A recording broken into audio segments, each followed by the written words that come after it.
Good afternoon, guys.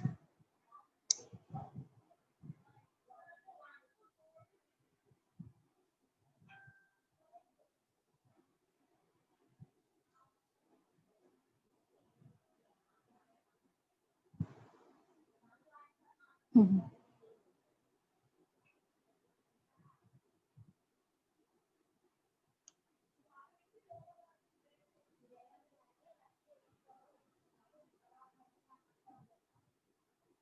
Okay, so let me just give a quick recap.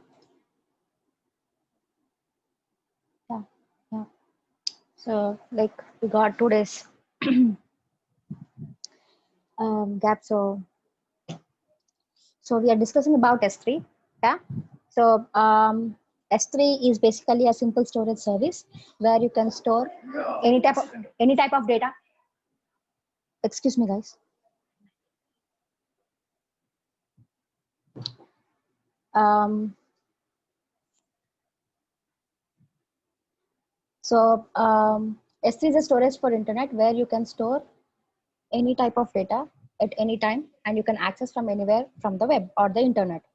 And when you are creating or when you want to upload the files into S3, the first thing which you are going to do is to create a bucket. So a bucket is a main level folder and your bucket name should be a globally unique, and you can have I'm not sharing any screen, guys, I'm just reviewing it. Okay, so S3 is a bucket is a main level folder, and you can store unlimited number of objects into a bucket. And your bucket name should be globally unique, and your bucket name should be in between 3 to 63 characters. And you cannot have uppercase letters, only lowercase and numbers. And you cannot have special characters except dot and hyphen. And your bucket name should not resemble like an IP address. Okay, so once you create a bucket, then you can upload the objects or the files. Okay, in S3 we call it as an objects. An object can be of any type. It can be an MP3, MP4, your PPT, PDF, whatever may be the file, you can upload it into S3 bucket. And your object can be in between 0 KB to 5 terabyte. Okay, and next comes with the versioning. So versioning is basically keeping the multiple variants of the same object name in a single bucket. If you upload a file, an object into S3, and if you have re-uploaded the same with the same object name, usually it replaces. I said I'm not sharing any screen because it is just a review. Okay, please wait. Okay, I'm just revising it. And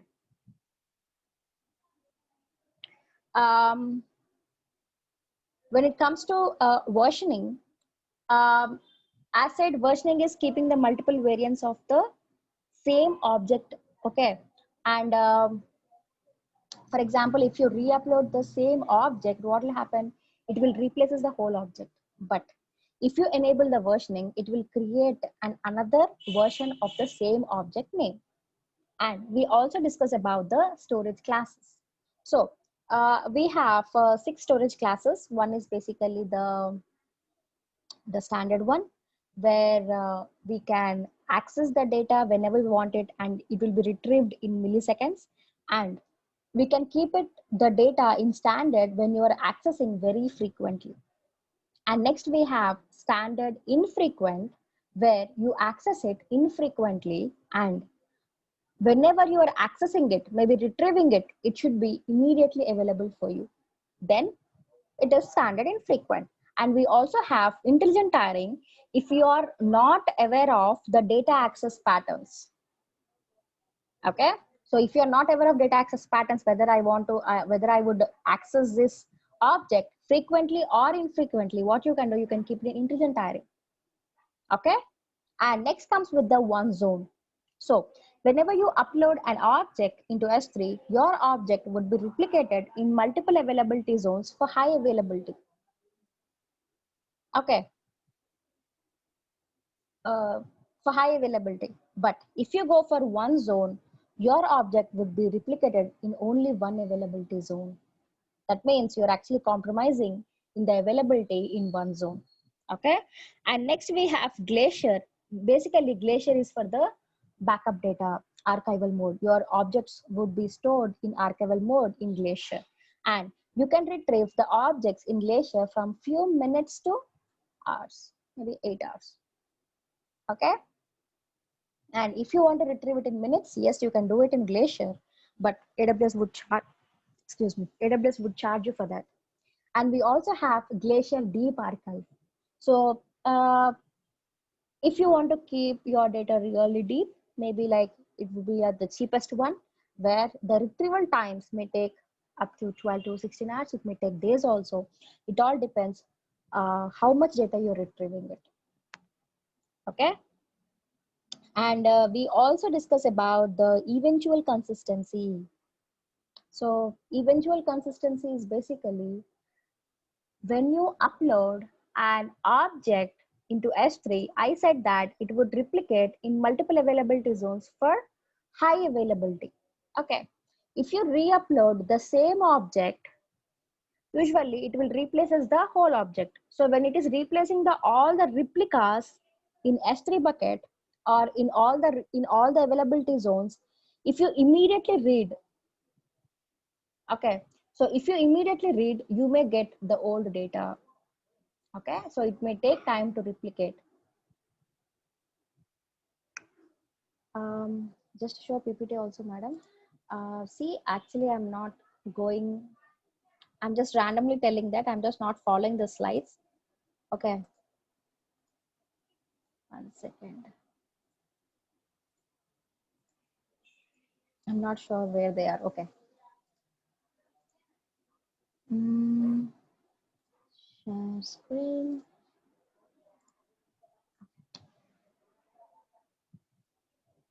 So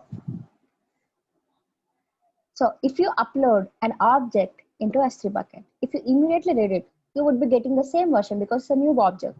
But if you update an object with a different version if you upload at the same object, what will happen? It will replace the whole file or the whole object. If you immediately read it, you may get the old data. Okay, that's called eventual consistency. Yeah.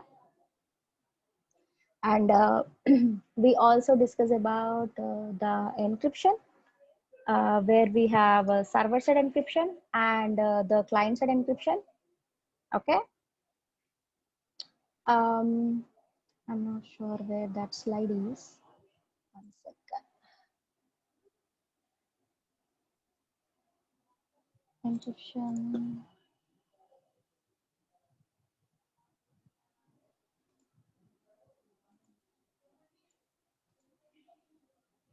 Okay.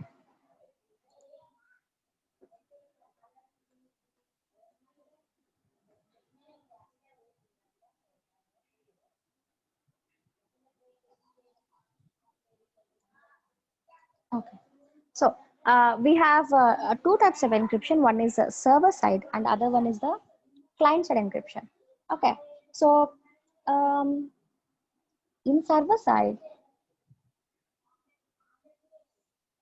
when I say server side, that means the encryption will be done by AWS.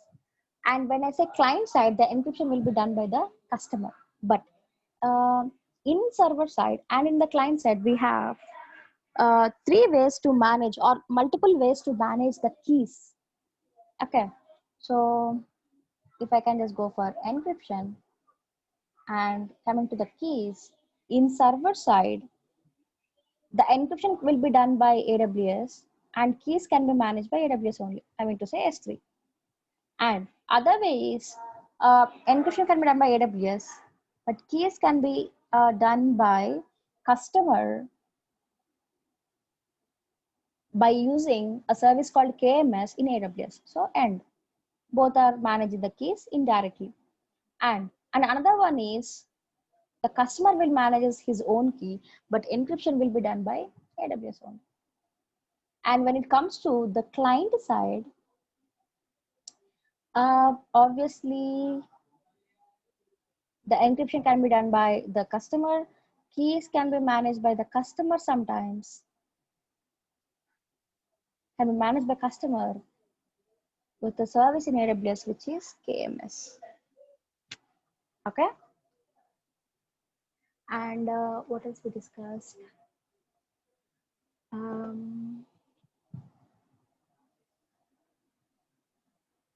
Static website hosting. Have we covered that? Yes, right?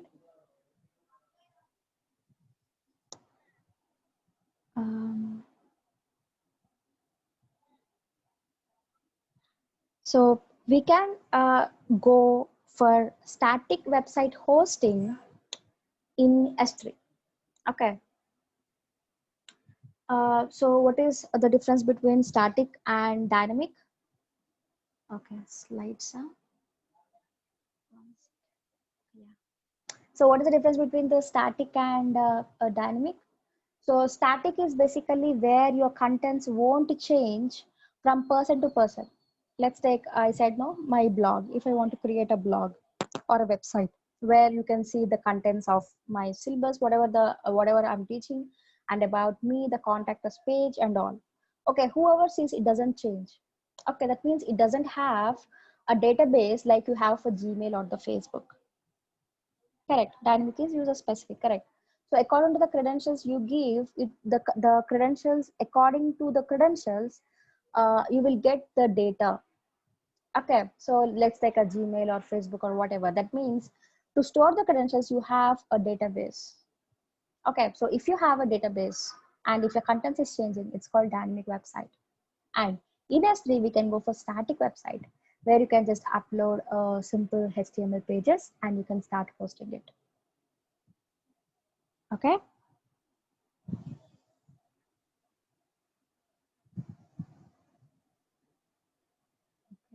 So we discuss about the standard infrequent, one zone, intelligent tiring, glacier, glacier deep archive, and next comes with the lifecycle management. So when we discuss about the different storage classes, if I want to change a storage class for an object, you can do it manually, or you can also automate the process with the help of lifecycle management. Okay, so if you see the example here, maybe I want to keep my data or my object. Let's take this is an object. I want to keep it for 30 days in standard. After 30 days, I want to move to standard infrequent. And after 60 days, I want to keep it in glacier. And after 1 year, I want to delete it. Okay, so with the help of lifecycle management,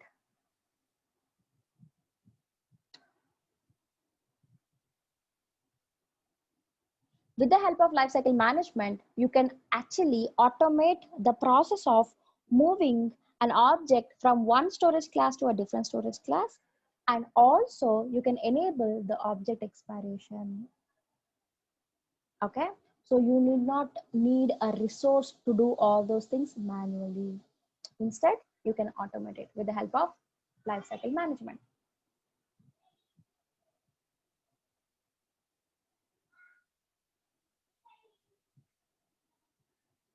And in S3, you can pay only for the objects which you save in S3 bucket. Okay. And if you want to transfer your object to other regions, then you may get charged. Okay. If you are actually retrieving it, your data, or you're using a life cycle management, or you're actually moving your object from one storage class to other storage class, you may get charged, but you don't get charged for the data transfers in from the internet to S3. So when you're uploading into S3, AWS will not charge you. Okay. If you are moving your data from one bucket to another bucket within the same region, AWS will not charge you. Okay. And at the same time, if you are trying to transfer out to Amazon CloudFront, no, it will not charge you. And it will not also charge you for delete and cancel request. Okay.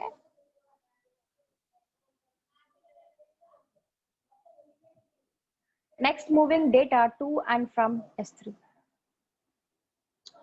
So you can upload or you can download the objects from S3 through console, maybe the GUI or the command line interface, basically the command line kind of thing. And also AWS tools and SDKs, basically that is for the developers. Okay. And next comes with the multi-part upload. So an object can be of 0 KB to 5 terabyte.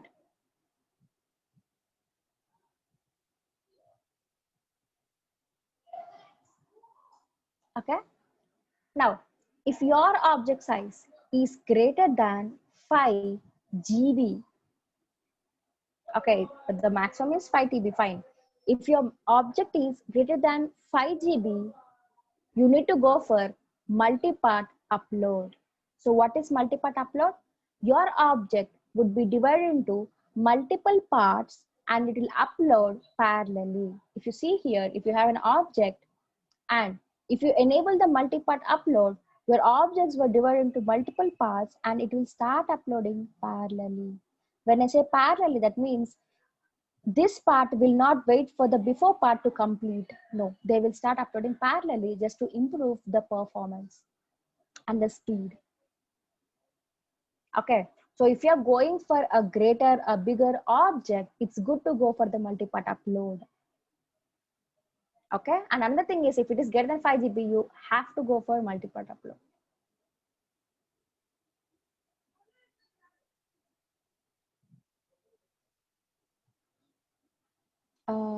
The same thing. You can upload a single object as a part set of parts. It is just a parts of an object data.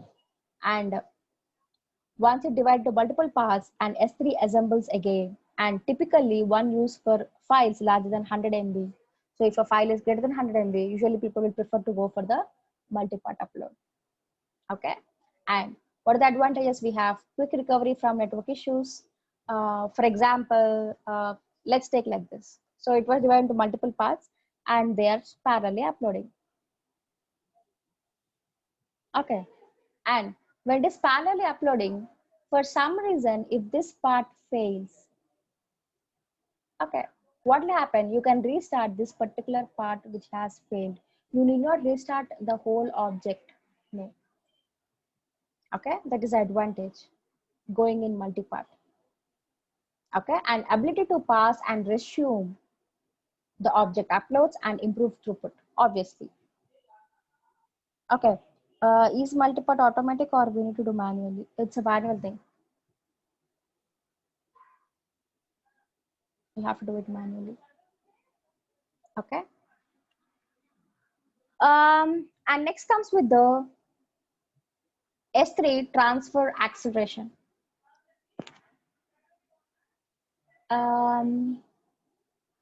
So if you are uploading,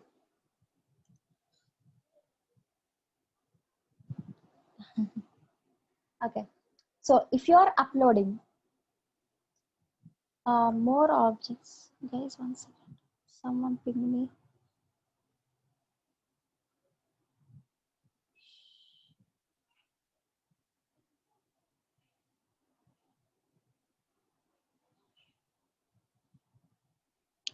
Okay, guys, if you join on time, you need not wait to someone add you in the group or in the meeting. Okay. Anyways, so transfer acceleration is basically whenever you're uploading an object into S3, if you want to improve the transfer acceleration, then you can go for, or you can enable the transfer acceleration. Okay, if you see here, it will accelerate S3 data transfers and uses optimized network protocols and the AWS Edge infrastructure. Okay, and typical speed improvement is 550 to 500% for cross-country transfer of larger objects. If you are in India and you're uploading some data into North Virginia, maybe it happens to do that. What you can do, you can enable the transfer acceleration. It will accelerate the S3 data transfers. Okay, can go even higher under certain conditions. Okay, so it improves up to 50 to 500% times.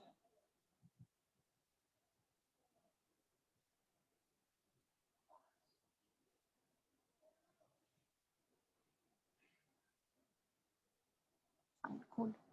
So now,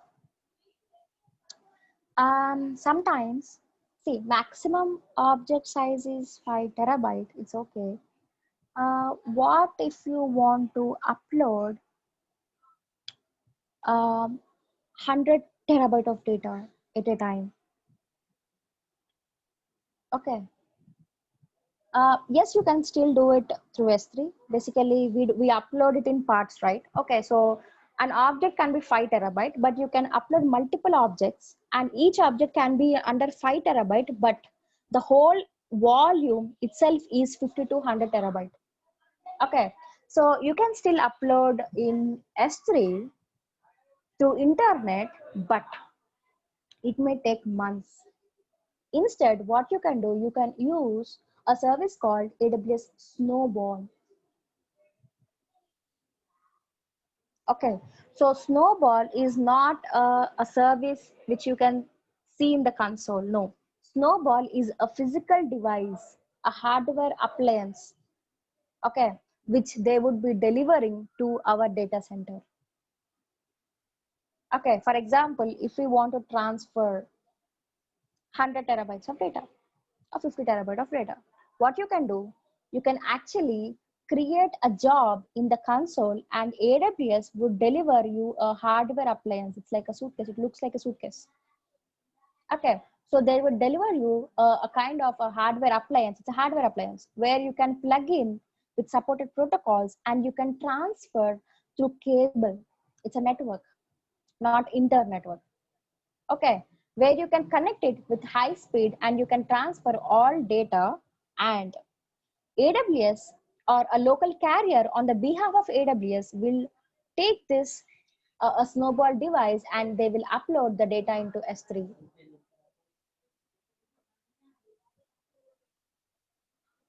And with the help of SNS, you can also receive notifications. So SNS is just a notification service, which we'll be discussing in the coming classes. Okay, so you can just get a notification. It's like whenever you order something in Amazon, you may get notifications, right? This is in transit, it is shipped, it is delivered kind of thing. So you may get notifications like that. Okay, so if you see here, a Snowball can transport multiple terabytes of data into or out of S3, and multiple devices can be used to transfer petabytes. Okay, so addresses concern of large data transfers, network cost, transfer times, and security. Yes, and for example, to transfer 10 petabytes is basically 10 million GB over the internet with the 10 Gbps upload speed would take 100 days. But if you go for Snowball, yes, it would be easy when compared. How they will upload it to S3? What do you mean by how they will upload it to S3? You know what they will do? S3 is just a storage device, right? Actually, they will deliver that S3 only, that device only.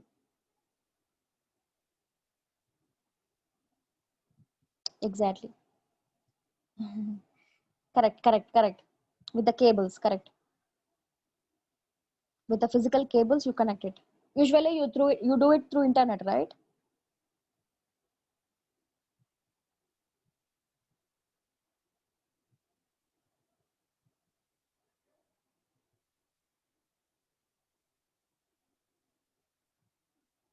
Um, where do we need petabytes of? Maybe if you want to migrate your project, maybe a data center. Data center would be very large here. We may not be having, but organizations will have data. So maybe your client is having his infrastructure globally, and he want to move to AWS. Okay. By taking same example using Snowball, how many days it may take approximately? It may take 4 days. See, once you deliver, once you create a job, AWS would deliver a hardware appliance. Okay. So how many days you take to upload your data? I mean to say how many days, matlab, say you can just upload it in few hours. Okay. But if you just keep that hardware appliance with you without transferring, it depends on that cost. So ఒకసారి మీరు data సెంటర్లో ఈ hardware appliances మన దగ్గరికి వచ్చాక మీరు transfer చేయకుండా మీ దగ్గర పెట్టుకున్నారు అనుకోండి, అప్పుడు ఛార్జెస్ పడతాయి. ఓకే, కానీ మీరు 1 డేలో ట్రాన్స్ఫర్ చేసి పంపించేసేయచ్చు. Because you're doing through network, right? Okay, definitely it will not take 100 days. It may just take 1 day, few hours. Okay, migrations or company sales or merger. Yeah, yes, this can be use case. Ramesh Babu, thank you. Ma'am, does this happen in real time? Yeah, that's what. Definitely. Okay, so ఈ petabytes అనేది చాలా చిన్నది, ఈ snowball device అనేది. Next చూద్దాం, ఆగండి. అర్థమైంది, ఇదైతే అర్థమైంది కదా. Okay, so if you want to transfer more than 50 terabyte, 100 terabyte. Yes, correct. Multipart and acceleration chargeable. Yes, yes, they are. First of all, you cannot go for multipart through console only. We need to set up a lot of things for that. And transfer acceleration, because they are accelerating your transfer rates, obviously AWS will charge you. Okay, don't worry. See, we may not do it, but in organizations they don't mind, yeah, doing it. Okay, next comes with the Snow Mobile. You see, it's basically a 45-foot long shipping container pulled by a semi-trailer truck. Okay, you can transfer up to 100 petabytes of data per Snow Mobile. So we use Snow Mobile for data center migration, data center decommission. Or so maybe like you are running an organization for many years, but I don't own the data center, I actually rent it. So I used to pay to the data center management every year. But if I can migrate, or if I want to migrate, exactly. Or if I want to just decommission the data center, you can go for Snow Mobile. You know what? How the truck looks? Truck looks like. So on the truck, it will look. It says S3. Actually, if you see in real time, if you see your physical truck, yes, they say it's S3. So they were actually getting this S3 device, and you're just plugging it, and they will just keep that device in their data center. That's it. Okay, because it's a physical device which will be delivering into our data center, you may have multiple layers of security, like dedicated security personnel, a person, a GPS tracking, alarm monitoring, 24/7 video surveillance, optional escort security vehicle while in transit, and data encryption with 256-bit encryption keys. Okay, on an average, Facebook uses or stores 500 TB of data. That's it. You're talking about a day, Harshvardhan, or overall? I don't think it's that less. A day, okay. Okay.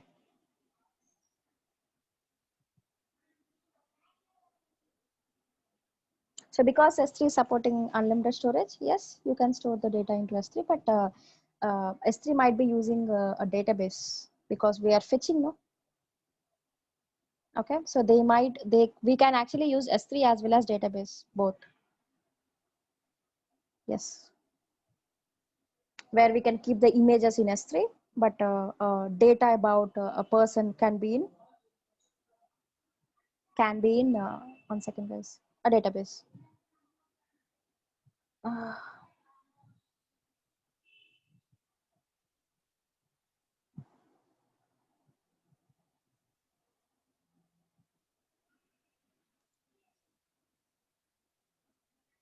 Next, this snowball after uploading again stored in data centers. Correct. Yes. See, what will happen uh, once you create a job, this snowmobile, a truck would be delivered in our data center. Okay, so we plug in and we just transfer all our data into the snowmobile, and then this snowmobile will just go to the AWS data centers, maybe the availability zone. Okay, and the hardware appliance which they are using, it would be kept in the data centers, and they will just clean this data, and they will use again this snowmobile for other customers. That's how it works. In real-time projects, what we store in S3? Oh my God, we have, you know what?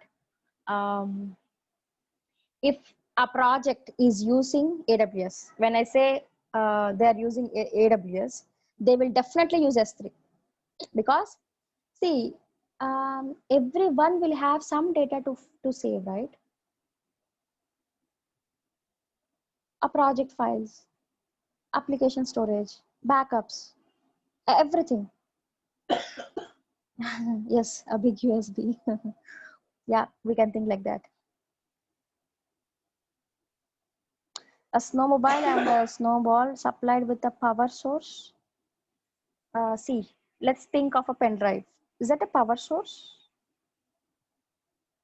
It's a just a device where we can connect it, then it will connect to the power. The same way with this mobile also, mobile or ball, snowball. Okay, just a hardware appliance. Yeah,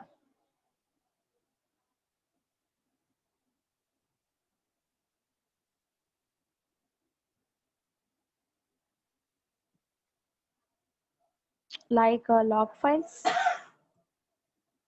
See, it is not just for log files, okay? We have multiple use cases, right?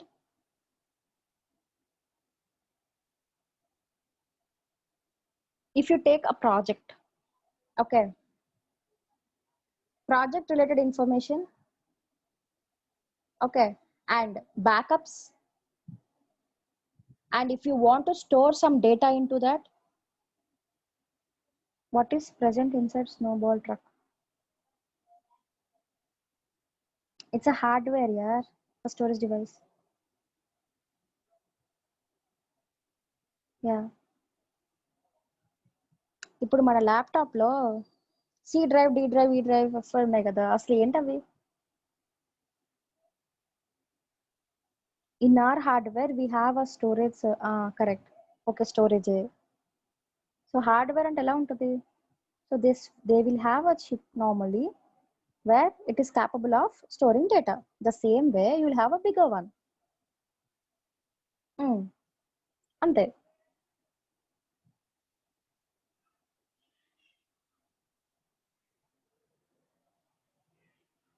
Okay.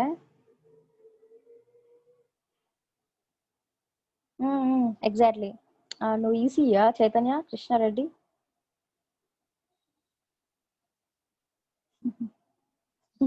Exactly. అంతేగా.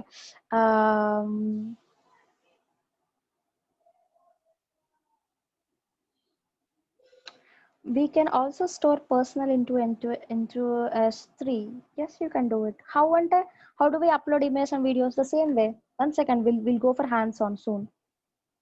We'll go for that. You'll understand. You just need to go. See, మనం drive లో, Google drive లో ఎలా upload చేస్తాం? Same way అట్లనే upload అంటాం. మన local PC link open అవుతుంది, సి డ్రైవ్ ఈ డ్రైవ్కి వెళ్ళిపోయి చేయడం అంతే. Exactly like Google drive exactly. Okay, database కాదమ్మా, డేటాబేస్ అస్సలు కాదు. Database is different. Google drive relational డేటాబేసా? కాదు కదా, అది MySQL కాదు, డేటాబేస్ ఇంజిన్ సపోర్ట్ చేసేది కాదు. It's just a storage device. Your pen drive, Google drive దాకా ఎందుకు? యువర్ పెన్ డ్రైవ్ తీసుకో, ఆ డేటాబేసా? No, database is like where you can fit your data into rows and columns. Seagate. Okay. అర్థమైందిలే చైతన్య, నువ్వు transistor semi conductors అన్నప్పుడు అర్థమైపోయింది. Guys, you are all fourth year, pursuing fourth year in graduation. Okay,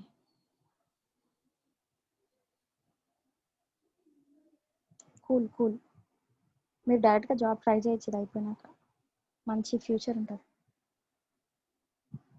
Imran Saeed కాదా? సరే.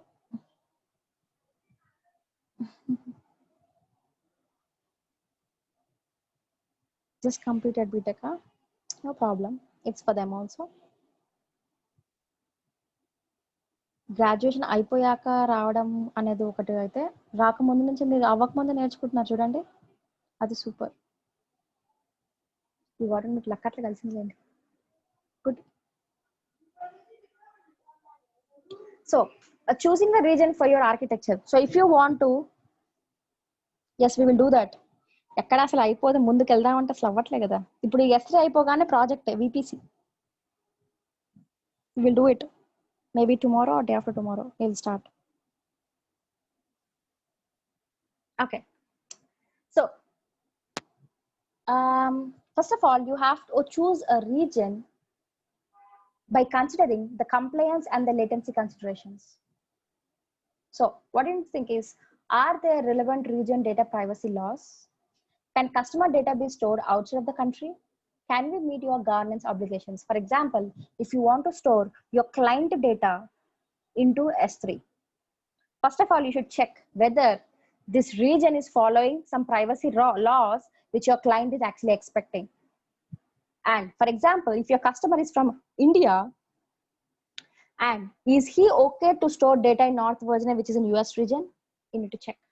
If he is okay, then only you need to transfer the data to North Virginia. Otherwise, should be keeping in Mumbai data centers. And you need to check whether they were meeting your governance obligations or not. And also the proximity of users to the data. For example, if the customers are in North Virginia or in Mumbai in India, but if you are deploying your application or if you're saving your data in North Virginia, obviously they may have some sort of latency issues. So you need to choose a region closest to your users. Okay, and you may need to also consider the service availability and cost considerations. Okay, as not all the services are available in all regions. Can use some services cross region but at increased latency. So if some services are not available in all the regions, then yes, you may need to go for cross region. Cross region basically in another region, that's it. And also you may need to consider the cost. And the cost vary from one region to another region. Yes, the cost in Mumbai may not be the same in North Virginia. So the cost depends on the hardware cost at that particular area. You see, the cost of living would be different in India, in Hyderabad, Bangalore, and in Mumbai. The same way, the cost would be different from region to region.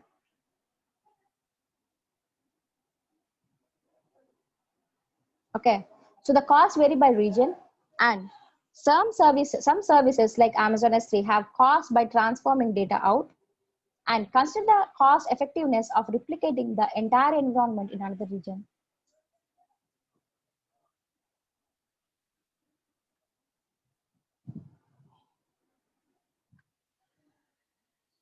Okay,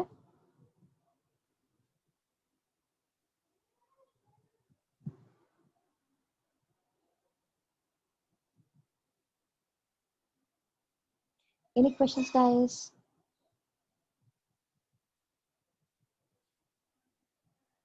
Okay, so we just move to hands-on.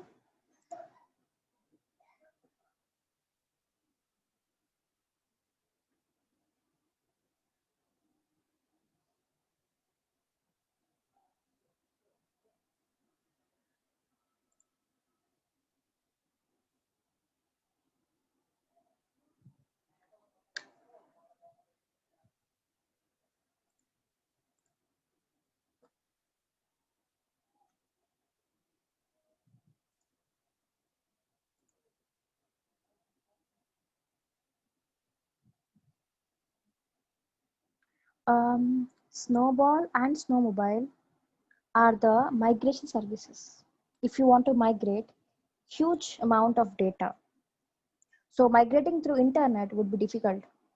So what you can do, you can use the services to migrate the data to AWS in a cost-effective way also, because you need not pay that much to internet service provider, right? You can just order or create a job in S3. Sorry, in, create a job in Snowmobile or Snowball.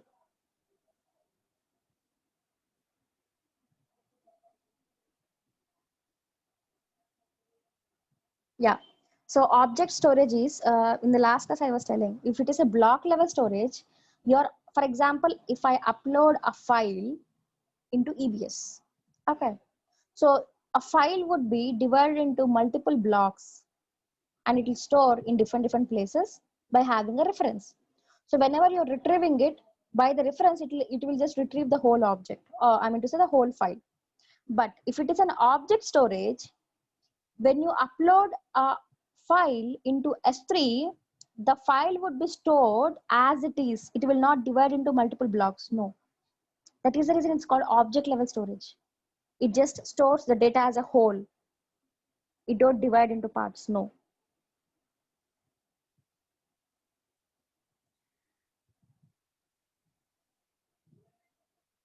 Are there any other in Snow family?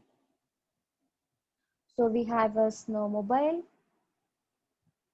we have Snowball, and we have Snow Edge also. Snowball Edge. We'll talk about that in coming classes.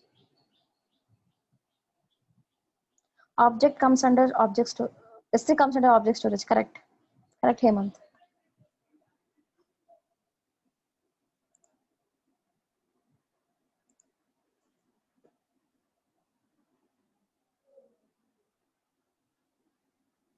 So in order to start with S3, first of all, you need to go to services.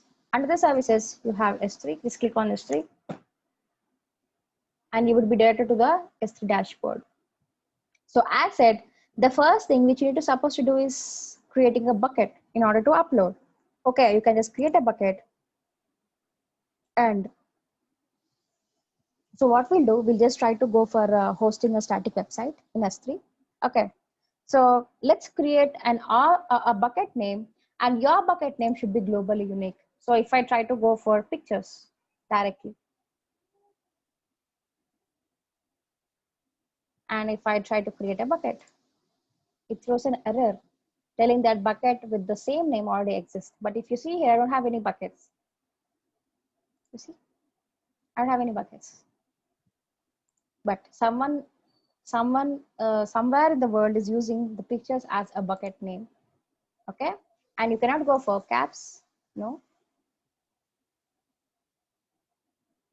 So bucket name must be unique and must not contain spaces or uppercase letters. Okay, so, and you cannot start or end with hyphen. So if I try to create a bucket like this, it would throw an error. Okay, and maybe demo. I should not end also with hyphen. And if I try to go for like an IP address, see, it should not resemble like an IP address. Okay, and you cannot have or your bucket name can be in between 3 to 63 characters. Yeah, so let me just create a bucket with a unique name, maybe APSSDC. Oh, it's already there. Someone is using it. Okay, anyways, I'll not use it. I just say AWS. And I can just say training. That would be great, right? And next comes with the region. So as said, you create a bucket in a region. You don't specify any availability zone, and you really don't know where your data is actually storing. It just says that it replicates in all availability zone by default. Okay. So is S3 free tier for us for hands-on? Yeah. So whatever I'm doing, you can do it. Creating a bucket, and you can upload up to 5 GB of data into S3 for an year. Okay. So first of all, you need to select a region. So here you can actually go for whatever the regions you wanted. Okay, and you can select them. And let me just stick with a North Virginia region. And bucket settings for blocking public access. So by default, it will block a public access. That means the objects in S3 bucket are private to you only. Okay, but if you want to, if you're going for static website hosting, you may need to unblock it because people are trying to access through internet. But if you want to share an object to others, maybe you need to unblock this. Okay, but by default, you see, by default, they're private to us. It is blocking. Let me just keep with the default settings. We'll change it later. And next comes with the bucket versioning. So if you want to enable a bucket versioning, yes, when we are creating a bucket, you can do it. It's okay. Let me just keep with the default settings. I'll just enable later and I'll show you how also. And tags, if you want to give more information about it, and server-side encryption, if you want to go for encryption, yes, you can go for it. And you can also have advanced settings where if you want to go for object lock. So object lock is basically, let's take, I have a file. It's a file where I have all my passwords and it's very important to me and I don't want to lose that. Okay, what I can do, I can enable this object lock and I can create a bucket. So if I do that, my object will not be deleted for a particular period of time or forever. You can define that. Maybe for 1 year, I don't want anyone to delete this object. Yes. Or forever. Yes, you can go for it. Okay. So object lock is basically lock your object. It will not allow any deletions or overridden. Okay. But in order to enable this object lock, you should have the versioning also to be enabled. Okay, that's a dependency which we can call it as. Okay, and let me just leave with the default settings and create a bucket.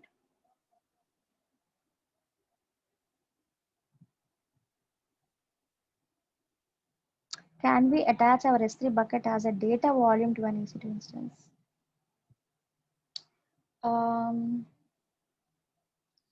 No. Like see, for example,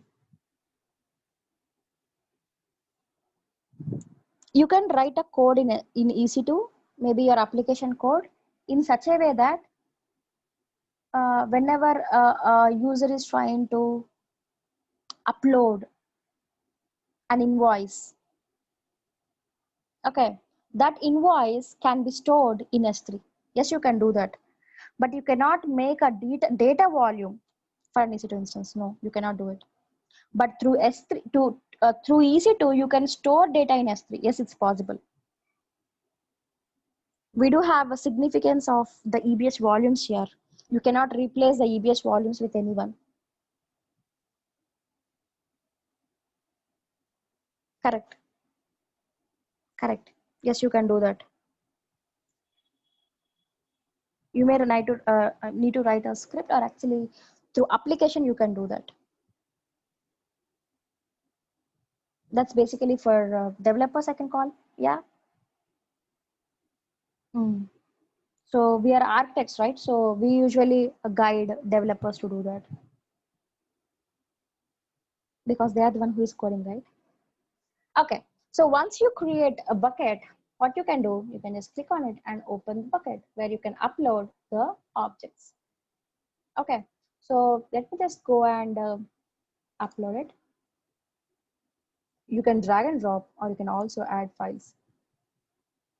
Okay, so let me just upload a object, which is index.html.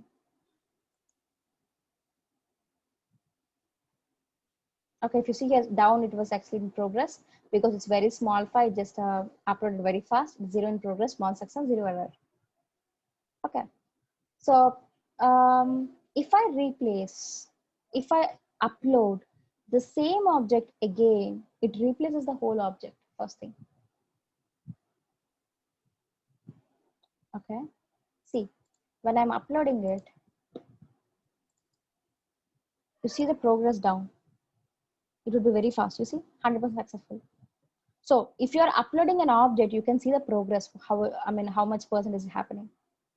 And in the here, you can see 0 in progress. That means everything was uploaded, and 2 successes because there are 2 objects which I just uploaded, and 0 errors. Okay, Akash.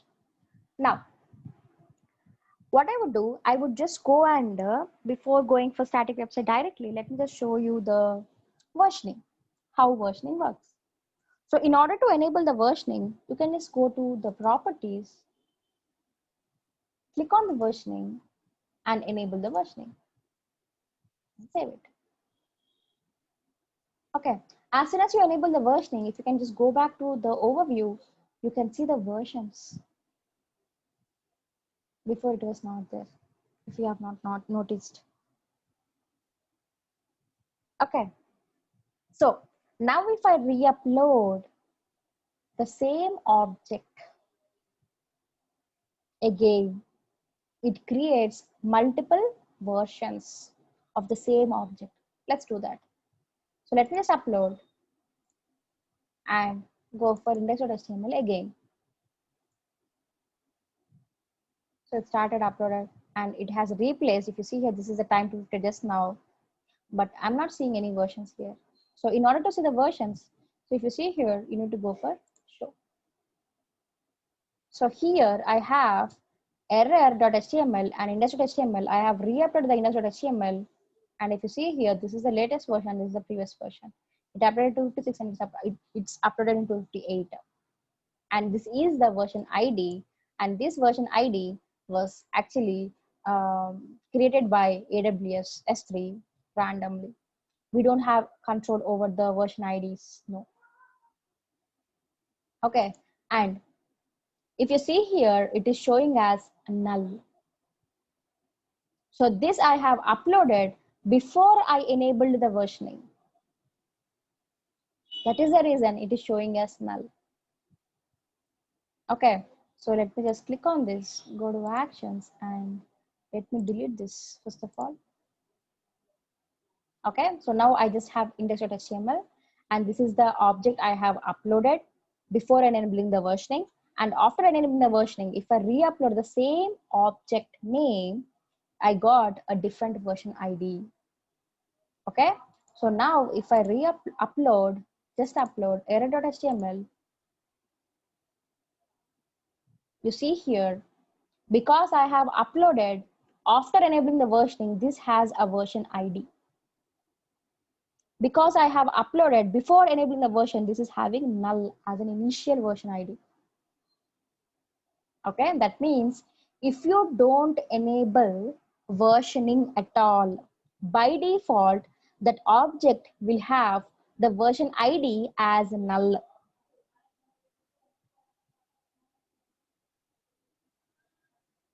Okay, now if I want to delete these objects, I can just go and then say delete. Yeah, they're gone. I'm not able to see here. But if I can go to the versions again, the objects are actually not deleted. It created a delete marker on top of the existing object, you see. And this delete marker is not having any size. It is actually just hiding the previous one.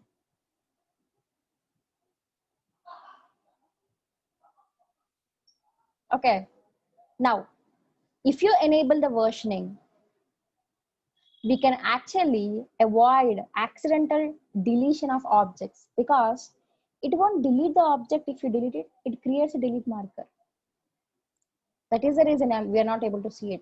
But if you want to undo it, if I want to see the object again, you need to delete the delete marker. So if you delete this delete marker,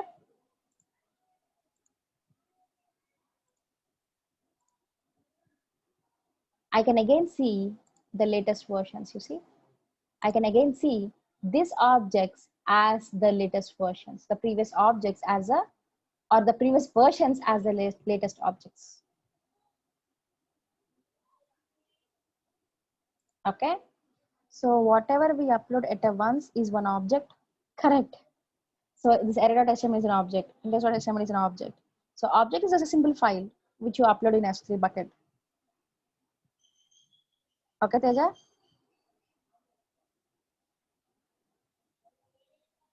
Yeah.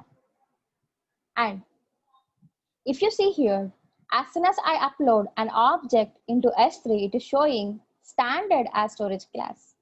So as said, by default, your object would be in standard storage class. Okay.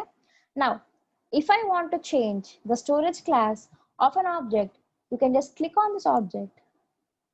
And if you see here, we have a pop-up. Okay. So can't we delete objects permanently? Yeah, we can delete it. So how do we um, once we create object, can't we delete them? Yes, we can do it. So how do we need to do is, first of all, you have to go to show versions, and instead of deleting here as an objects without any version ID, you have to click on the objects with the version IDs. Let's do this. Delete it.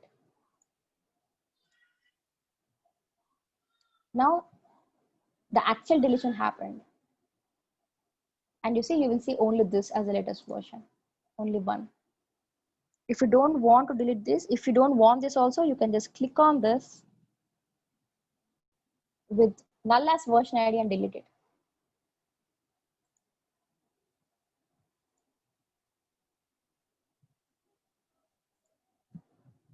We'll try to delete this. We'll see how it works, because we uploaded this with before enabling the version ID, right? So we'll see what will happen. Okay, go to higher show. You see, for this also it's creating a delete marker. Okay, so if you don't want to delete, sorry, if you don't want the objects, you actually don't want it, not accidental, then you need to select all the objects with their version IDs and then go to actions and delete it. Then the actual deletion happens and you don't see anything in hide mode as well as in show mode. Clear? Okay, so we're actually talking about the storage classes. Let me just upload a file. Upload it. Okay, so as soon as you upload an object, that would be in standard by default. Now if I want to change the storage class, if you see here, we have an overview basically about the object details, and we have under the properties, we have storage class as standard. You can just click on the storage class and you can see the different storage classes. So we have standard, intelligent, standard infrequent access, one zone, glacier, glacier deep archive. We are not using reduced redundancy as of now. Okay, so now we can actually change your data from, or your object from different one storage class to different storage class. Okay, and you can also see your data replication. So your data would be replicated greater than or equal to in 3 availability zones. For just for one zone, it is only 1. Okay, for all other storage classes, it would be stored in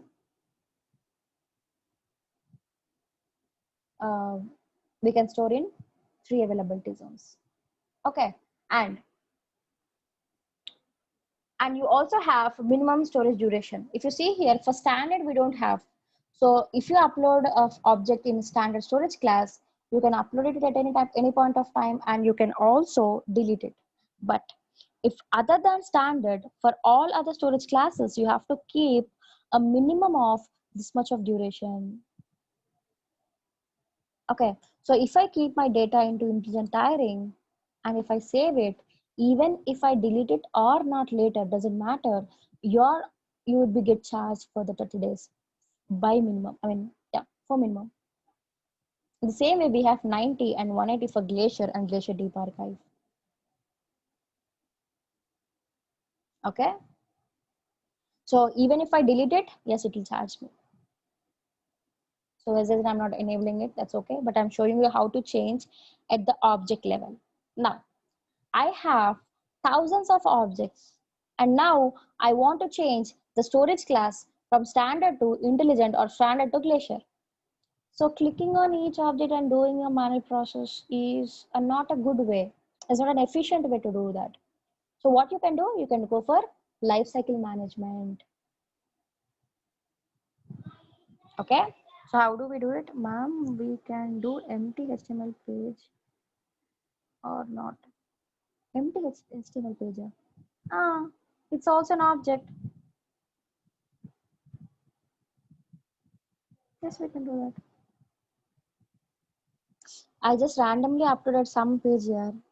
It need not be HTML. Any image or nothing, anything else. Yeah.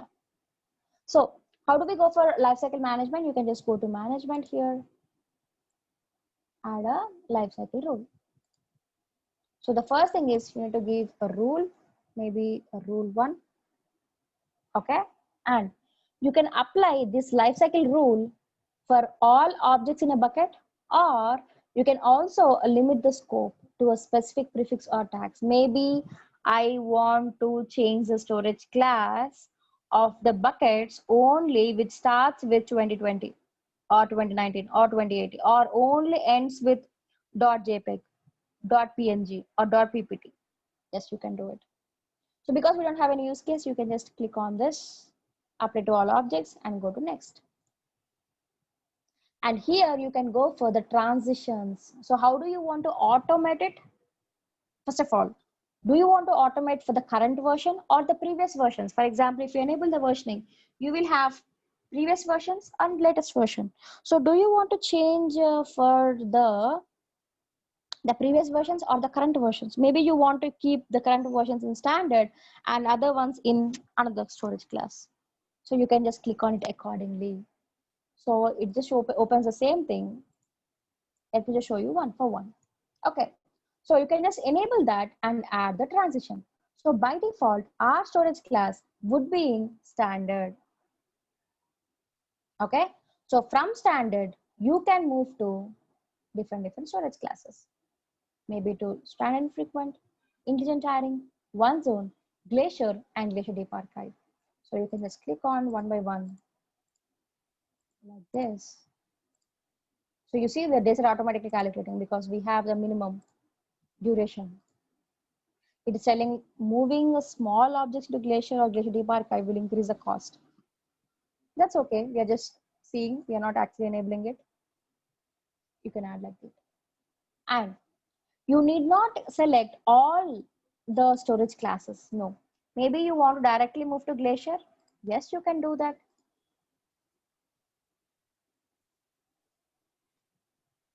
Glacier directly. Yes. And then to Glacier Deep Archive, fine.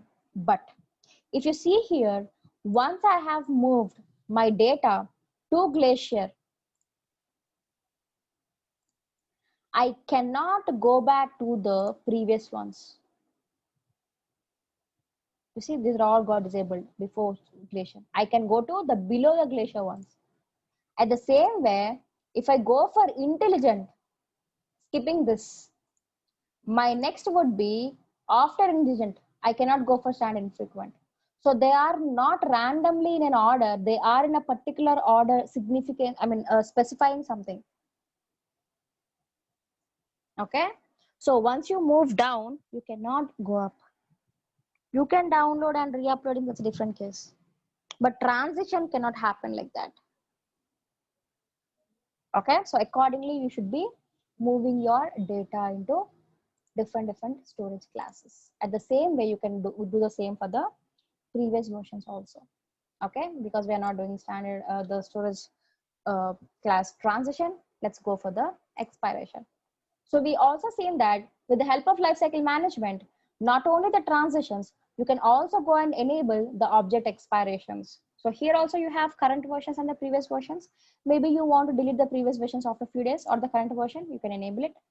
And by default, it is showing 365 days, which is 1 year. So after an year, it will automatically delete from your bucket. The maximum number can be this. Okay, this is the maximum number you can give it.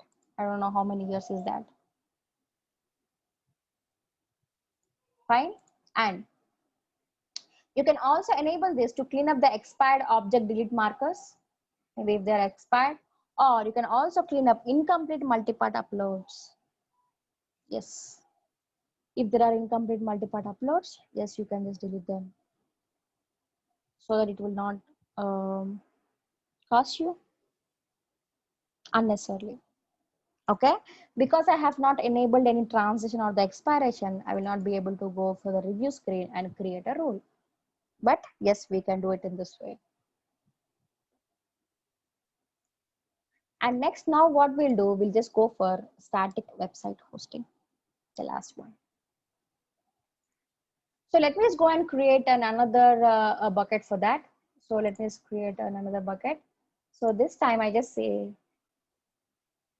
Anupama website.com. Yeah, you see, I'm following the bucket naming guidelines. No uppercase, only low letters. I'm using hyphen and then the dot in between, doesn't matter. Okay, so I can create a bucket simply. Hope no one is having this with this name. You can create a unique name like this. Okay, so what I would do, I would just click on this and upload these two files.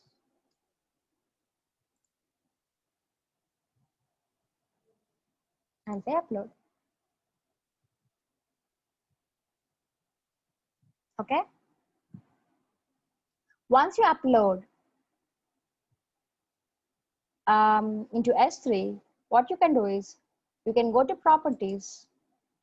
You have static website hosting here. Click on it, scroll down, and use this bucket to host a website. And this is the URL. And you see it is showing HTTP. You can just copy it and use this bucket to host a website. And if you give here, it is expecting at least two values. That means two HTML pages. One is an index and other one is an error.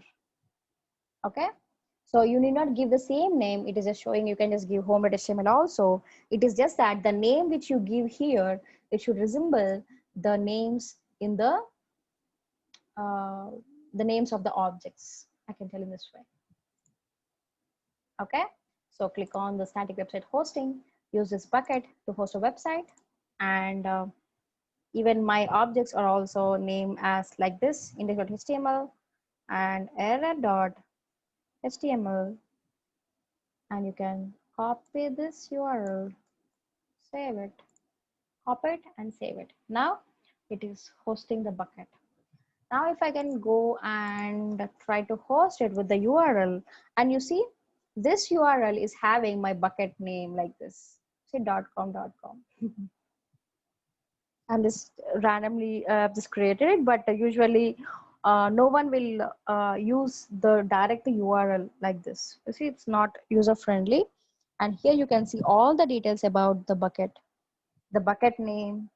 Okay, and you are going for a static website, you see it is there, and in which region you are into, Amazon AWS.com. If you don't want to expose all these things, you can actually go for a domain name service.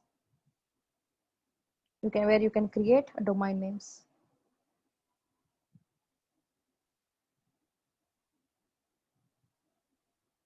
Okay, we can't host dynamic website in S3, right? Yes, we can't do it. No, Akash, we can't. Okay, so if I just give enter, it's telling access denied. So any guesses why we are not able to host it through browser? Any guesses? Exactly, they are not public. So what you can do, absolutely, they are private. So now, how to unblock it? You can go to permissions. It is blocking by default. Edit it, unblock it, and save it. So it is asking, are you sure? Can you please confirm it by typing confirm? Okay, I do that. And you'll get a thing like this. And now, if I refresh it, still I'll not get it. I'll not ask you to guess it this time because I need to explain this. So the one which I have done is basically at the a bucket level. If you see here, I've done a bucket level. That means it is applied to all the objects. Okay. Uh, in order to share objects in S3, you need to enable at the bucket level as well as at the object level also. Okay, how do we do it? So you have to click on object, go to actions, make public. Or other way around, you can just click on this object like this, make public. Now if I try, if I don't get, I need to troubleshoot, but it has to come, you see? Okay, so now if I try to go for another page, which is not there. See, I just have my home page, okay, and I don't have any other pages. Then if I'm trying to go for contact.html, which is not there, immediately move to my error page.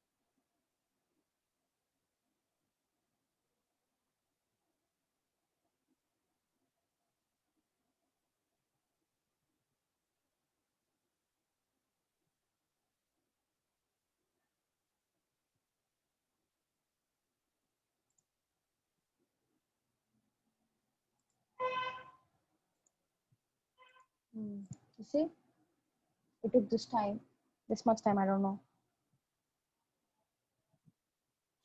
Yeah, heading tags. Actually, just give me a minute. I don't know. Let me stop sharing that. I have another page. Let me just search for it.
Okay.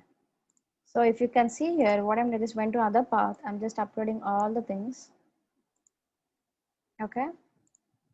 So for a different thing, let me just upload it. Once it is done, I may get a something page, a different page like this. Just download it from basic. 1 second. Go to properties. First of all, make these two objects as public. Now, did I have this URL? Yeah. I don't know why it's taking this much of time. Usually it would be fine. Yeah, you see, something like this. Okay. So now if I try to go for another page, you need not go for any contact or HTML. If you just give a blah blah also, it will move to another page. Okay. So Teja is asking where we can see multipart. Multipart is not supported in GUI. You need to go for command line in order to enable the multipart.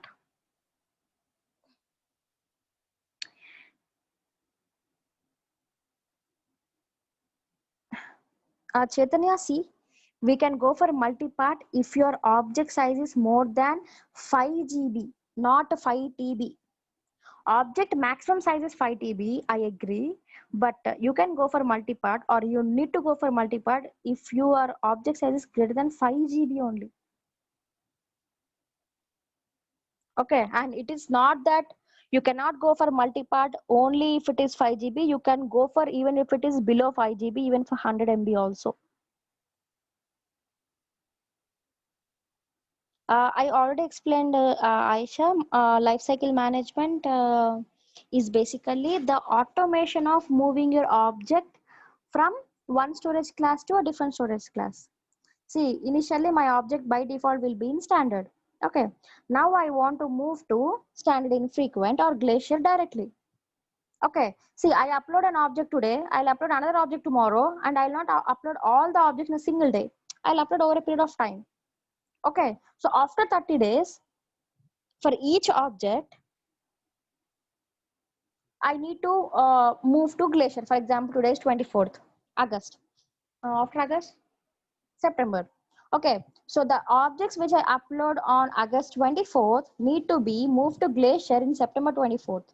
The same way which I have uploaded on 25th August has to be moved in September 25th.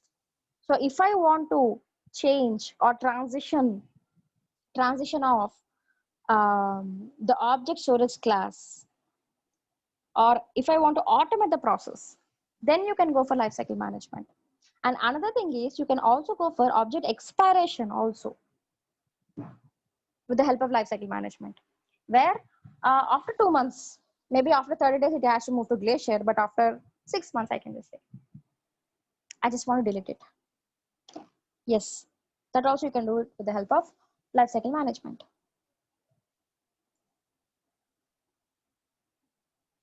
CORS we don't have here. No, we can't.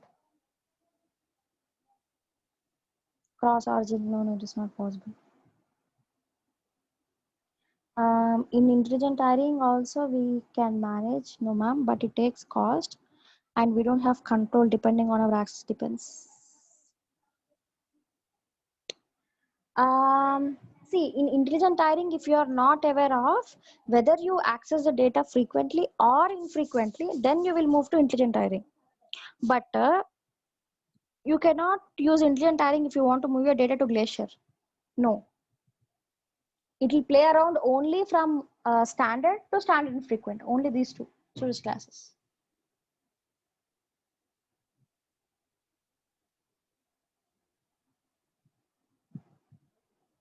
Can we make a folder as public? See, the folder which you are seeing as a folder is not a folder, it's a prefix.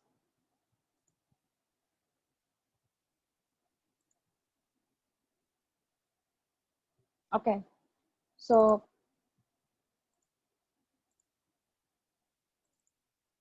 you see,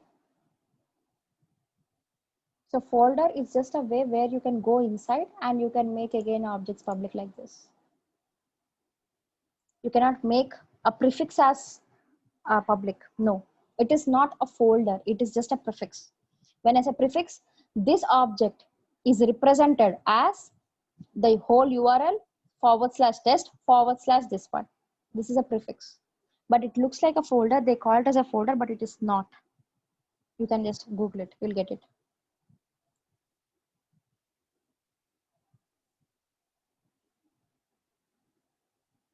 Okay. And another thing I want to tell you, yeah. So what I have done, I have unblocked at the bucket level and I have also unblocked at the object level. So can't I do directly on the object level without doing at the bucket level?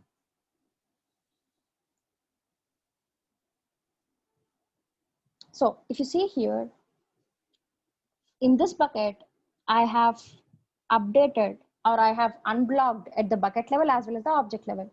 So in this I have not done, right?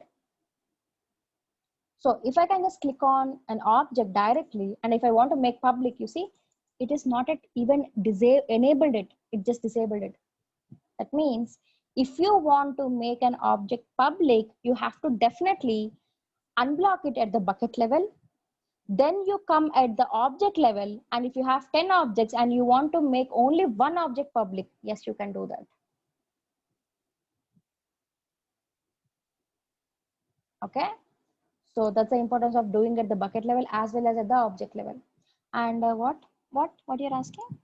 Can we store same data with different name? No, see, with different name, with different object name. No, not enabling versioning is not the one which is asking. Um, See, okay, maybe is that you're able to see my screen, right?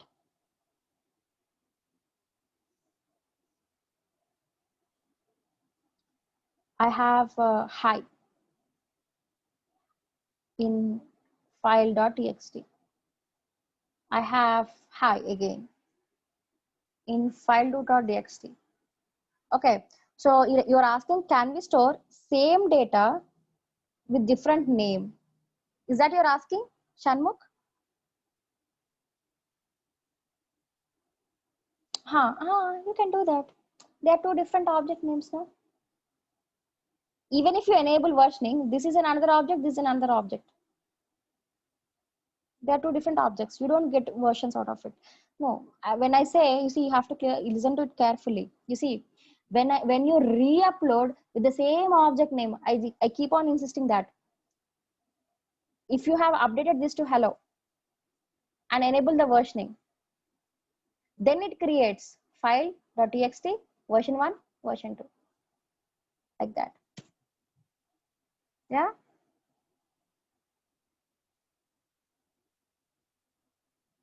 That's even fine. Yes. Versioning is okay. Okay, you thought. Okay. Yeah. I got it. Oh my God, 3:30. 1 second. Let me just go for cleanup, guys. If you want to delete your bucket, okay. So first of all, you have to empty it. Then only you can delete it. First thing. And another thing is like, if you like a bucket name, you see, once you have your bucket name should be globally unique, and if someone takes your bucket name, you have to create another one. Okay, so when you are going for cleanup, what you can do, if you want to keep this bucket name, you can just empty it.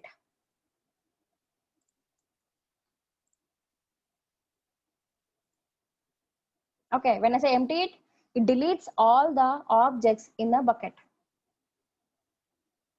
Okay, and in order to delete it also, for example, I want just want to keep this bucket, and now I want to delete this bucket. So what you can do is you can just click on this and copy this, and you cannot delete it directly. First of all, you have to empty it. Even if you want to delete it, first of all, you have to empty it, and then only you can delete it.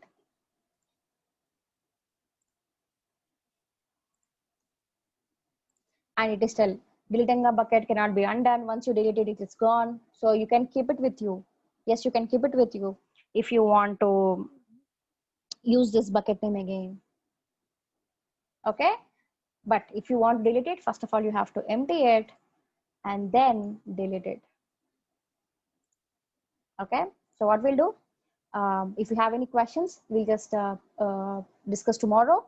And tomorrow we will be doing the quiz on S3 as we have done for EC2, EBS and EFS. And once we're done with quiz, we'll start with another service called VPC, which is, yes, it's our project one. Okay. Yeah. Chalo guys. Thank you. Bye bye. Have a good day. Chalo. Yeah. Thanks for connecting.